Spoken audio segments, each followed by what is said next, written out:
Hello friends, welcome back to my channel. ఈరోజు ఈ వీడియోలో మీకు లవర్స్ బీచ్ అయితే మీకు ఈ ముంబైలో చూపిస్తాను. అది ఎక్కడుందో, ఆ లవర్స్ బీచ్ అని ఎందుకు అంటారో ఈ వీడియోలో మీకు ఫుల్ క్లారిటీతో మీకైతే ఈ వీడియో చూపిస్తాను. వీడియో చివరి వరకు చూడండి. మన ఛానల్ కొత్తగా చూస్తున్న వారైతే మన ఛానల్ని సబ్స్క్రైబ్ చేసుకొని పక్కనే ఉన్న నోటిఫికేషన్ సింబల్ ఆన్ చేయండి. ఎందుకంటే మీకు టూరిస్ట్ ప్లేసెస్ గురించి అన్నీ ఎక్స్ప్లెయిన్ చేస్తాను కాబట్టి అందుకోసం మీరు నాకు కొంచెం సపోర్ట్ చేస్తే బాగుంటుందని నేను అనుకుంటున్నాను. ఇది మనకి ముఖ్యంగా ఈ బీచ్ ఎక్కడుందంటే, మనకి షారుఖ్ ఖాన్ హౌస్ ఉంది కదా, మన్నాత్ హౌస్ అని చెప్పేసి, దానికి ఆపోజిట్లోనే ఈ బీచ్ అయితే ఉంటుంది అనమాట. చూడడానికి చాలా బాగుంటుంది. కాకపోతే ఇక్కడ ముంబై బీచ్లు అనేవన్నీ కూడా మనకి జస్ట్ చూడడానికి మాత్రమే చూడొచ్చు, కానీ మన వైజాగ్ బీచ్లో లాగా మంచిగా ఎంజాయ్ చేయడానికి అయితే ఒక్క బీచ్ కూడా లేదు. మొత్తం కూడా రాళ్ళ గుట్టలు అనమాట ఆ బీచ్లో. అందుకని చెప్పేసి మొత్తం కూడా ఇంకా స్విమ్మింగ్ చేయడానికి, ఈత కొట్టుకోవడానికి, ఎంజాయ్ చేయడానికి అంటూ ఏమీ ఉండదు. 2-3 బీచ్ల్లోకి వెళ్ళినా కానీ అంతే, అలా బయట నుంచి ఎంజాయ్ చేసామా లేదా చూసుకుంటే అంతే. మనకి లోపలికి వెళ్ళాలి, మనం మునగాలి అనేదంటూ మనకి ముంబై బీచ్లో అయితే కష్టం అనమాట.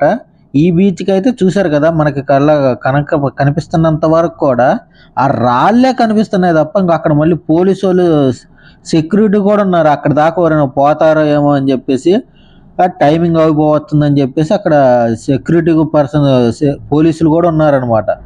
అంత జాగ్రత్తగా చూసుకుంటున్నారు లోపలికి పోకుండా. పొరపాటున రాయి ఎక్కినప్పుడు జారిందంటే ఇంకా తెలిసిందే కదా, జంబర్ అక్కడ జారు మిఠాయే, జంబలు అక్కడ జారు మిఠాయే అయిపోయింది. అందుకని చాలా జాగ్రత్తగా ఆ రాళ్ళలో పోవాలని, మంచిగా ఆ మెట్ల మీద కూర్చొని ఆ బీచ్ వైపుని ఎంజాయ్ చేయడమే బెస్ట్ పని. లోపలికి వెళ్ళాలంటే రిస్క్తో కూడిన పని. సో మనకి ఈ బీచ్ అనేది బస్సులు ఎక్కినా, ఏ బీచ్ ఎక్కినా మెరైన్ డ్రైవ్ బీచ్ అంటే ఇక్కడికి తీసుకొచ్చేస్తారు. మీకు లవర్స్ స్పాట్ కూడా ఎక్కడుందో మీకు ఈ వీడియోలో చూపిస్తాను. లవర్స్ స్పాట్ మనకి ఇదే స్ట్రైట్గా మనకి ఆర్కే బీచ్ ఎలా అయితే ఉందో స్ట్రైట్గా ఒక రోడ్డు, ఇది కూడా సేమ్ అలానే స్ట్రైట్గా ఉంటుంది. ఒక 2 కిలోమీటర్ల దాకా నడుచుకుంటూ పోడే ఓపిక అనమాట. పోతా ఉంటే వస్తా ఉంది. అది ఎక్స్పీషియల్లీ ఇంకా లవర్స్ కోసం, ఇంకా అక్కడ ఉండే వాళ్ళందరూ కూడా లవర్సే ఉంటారు. ఆ లవర్స్ అయితేనే అక్కడ మంచిగా కూర్చొని మంచిగా ఎంజాయ్ చేస్తారు. మామూలు వాళ్ళు కూర్చొని ఎంజాయ్ చేయడానికి ఇట్లా బెంచ్లు, మెట్లు ఇవన్నీ కూడా కట్టేసి ఉంచారనమాట. చాలా బాగుంది అంతే. బీచ్ అంటే బాగుండడం అంటే మన దృష్టిలో చూడడానికి బాగుంది. మన తెలుగులో అయితే బీచ్ అంటే పోయి మునగాల్సిందే, మునగకపోతే మనకు అసలు హ్యాపీ రాదు. చూసారా లవర్స్ లోపలికి ఎలా వెళ్ళిపోతున్నారో. ఎక్కడ వాళ్ళు అక్కడ ఇంకా మంచిగా లవర్స్ని వేసుకొని ఇంకా అక్కడ మంచిగా ఎంజాయ్ చేస్తారు.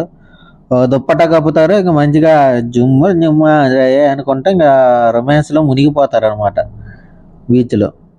మన తెలుగు రాష్ట్రాలు అంటే అరే వాళ్ళు ఇల్లు అని పట్టించుకుంటారు. ఏడోడు పట్టించుకోడు కాబట్టి వాడి పని వాడు చేసుకొని పోతాడు. వాడోడు వాడికి తెలీదు, వాడోడు ఈడికి తెలీదు కాబట్టి ఇంకంతే, అలా ఎంజాయ్ చేస్తారనమాట ముంబైలో. ఈ బిల్డింగ్ ఏందో ఎంత బయట ఉందో, పొరపాటున 1 గంట కరెంటు పోతే పరిస్థితి ఏందో, లిఫ్ట్ కనుక పని చేయబోదు గంట సచ్చిందే కొడుకులో. మంచి బీచ్లో అసలు ఈ స్టాచ్యూ కూడా ఒకటి ఉంది, బాగుంది ఇది కూడా.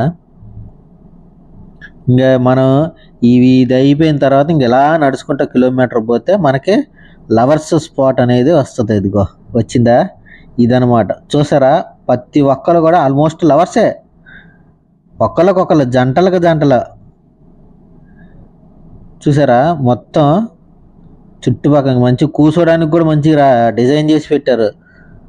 ఎక్కడో అక్కడ అంటే లవర్స్ ఉండొచ్చు, ఫ్రెండ్స్ ఉండొచ్చు. మోస్ట్లీ ఈ లొకేషన్లో ఉన్నారంటే మ్యాక్సిమం లవర్స్ అయితేనే ఉంటారు. చూసారు కదా ఫ్రెండ్స్, ఈ వీడియో కనుక మీకు నచ్చితే, ఇన్ఫర్మేటివ్ అనిపిస్తే ఒక లైక్ చేయండి. మన ఛానల్ని సబ్స్క్రైబ్ చేసుకొని పక్కన ఉన్న నోటిఫికేషన్ సింబల్ ఆన్ చేయండి. అదే కాకుండా కొంచెం ఈ వీడియోకి లైక్స్ చేయండి. అలానే వేరే వాళ్ళకి కొంచెం యూట్యూబ్ ప్రమోట్ చేస్తానమాట. నా వీడియోస్ నచ్చుతున్నాయో లేదో కామెంట్ చేయండి. మరొక వీడియోలో కలుద్దాం. బాయ్ ఫ్రెండ్స్, జై హింద్.